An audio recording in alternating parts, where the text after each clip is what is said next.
Family কার্ডটাকে চালু করতে চাচ্ছি ঈদের আগে। না, আমাদের তো নির্বাচনী ম্যানিফেস্টো ইশতেহারেই বলা ছিল 180 দিনের একটা প্যাকেজ থাকবে আমাদের। সেগুলো নিয়ে ইতিমধ্যে আমাদের ক্যাবিনেটে 4টা বৈঠক হয়েছে। আমাদের অগ্রাধিকার ভিত্তিতে আমরা ফ্যামিলি কার্ডটাকে চালু করতে চাচ্ছি ঈদের আগে।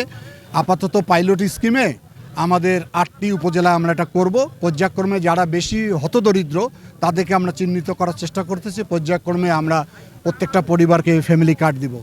আর একটা কর্মসূচি ছিল খাল কাটা, যেহেতু এখন শুকনো মৌসুম, আমরা খালগুলো চিহ্নিত করার চেষ্টা করতেছি। 3টি মন্ত্রণালয় থেকে কাজ করা হবে, পানি সম্পদ মন্ত্রণালয়, এলজিডি এবং আমার নিজের মন্ত্রণালয় থেকে কাজগুলো করা হবে।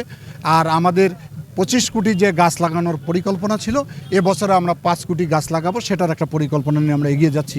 আর সর্বোপরি রমজান মাস, এখানে আইন শৃঙ্খলাটাকে আমরা গুরুত্ব দিচ্ছি, দ্রব্যমূল্যটা নিয়ন্ত্রণ রাখার জন্য বলতেছি, বিদ্যুতের যাতে কোনো ঘাটতি না হয়, যাতে মানুষের ইফতার এবং তারাবি এবং সেহরিতে যাতে কোনো বিঘ্ন সৃষ্টি না হয়, এই জিনিসগুলো আমরা অ্যাড্রেস করতেছি। সামনে ঈদের সময় যাতে নির্বিঘ্নে মানুষ বাড়িতে যাতায়াত করতে পারে, আসতে পারে, এবং সর্বোপরি দেশের এই আইন শৃঙ্খলাটাকে স্বাভাবিক পর্যায়ে নিয়ে আসার জন্য সবচেয়ে বেশি ভূমিকা রাখার চেষ্টা করতেছি আমরা।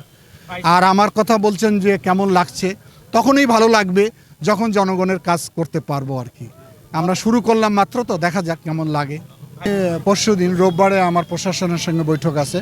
এটা আমরা একটা করার নির্দেশনা দিব যে এই ধরনের কাজে যদি কেউ জড়িত থাকে তাৎক্ষণিক তার বিরুদ্ধে ব্যবস্থা নেওয়া হবে।